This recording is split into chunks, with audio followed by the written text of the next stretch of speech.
इस वक्त हमारे साथ मौजूद हैं सोरेन परिवार की बहू सीता सोरेन।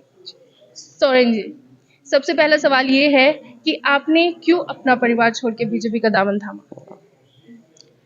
देखिए, सबसे पहले तो मैं यशस्वी प्रधानमंत्री नरेंद्र मोदी जी को और उनकी सारी टीम को मैं बहुत बहुत धन्यवाद देती हूँ, क्योंकि एक ऐसे समय में मुझे इतना विशाल परिवार में जगह मिला और मेरा परिवार मुझे छोड़ के आना पड़ा, ये बहुत बड़ा कारण है। जिस उद्देश्य से मेरे स्वर्गीय पति दुर्गा सोरेन जी ने इस पार्टी को बनाए, मेरे ससुर जी ने दोनों मिलकर के पार्टी को बनाए और विकास जल जंगल जमीन की रक्षा करने की थी। विकास से अछूता चल रहा है झारखंड हमारा, विकास बाधित है, वहाँ पर जमीन की लूट हो रही है। आज का डेट में झारखंड में करप्शन ही करप्शन है।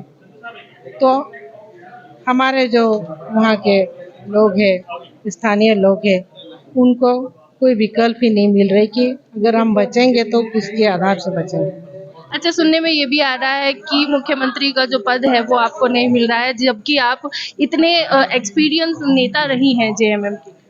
जी बिल्कुल, देखिए संघर्ष तो हम लोगों ने किए हैं और संघर्ष करने के बाद ठीक है, हेमंत जी पार्टी चलाते रहे हैं, मुख्यमंत्री रहे, लेकिन हेमंत जी के बाद अगर है तो इसके बाद हमको जब नज़रअंदाज पूरी तरह से कर दिया गया, तो जाहिर सी बात है कि सम्मान का हनन हुआ है मेरे साथ और सम्मान के लिए सब कोई लड़ते हैं।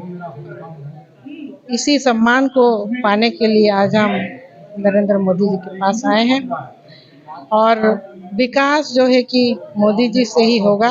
झारखंड का जो अंतिम विकास, अभी चुनाव का समय है और इस चुनाव में हम लोग 14 के 14 सीट में पूरी तरह से कमल खिलाने वाले हैं। विकास की आप बात कर रहे हैं तो झारखंड में लगातार लव जिहाद और लैंड जिहाद के जो मुद्दे हैं वो आते रहते हैं, तो उन पे क्या कुछ कार्रवाई आप करने वाले हैं? अब देखिए, वहाँ पर जब सारा सिचुएशन चेंज होगा, जब कमल खिलेंगे तो सब कुछ ठीक हो जाएगा। आपके साथ और कितने लोग आ सकते हैं बीजेपी में?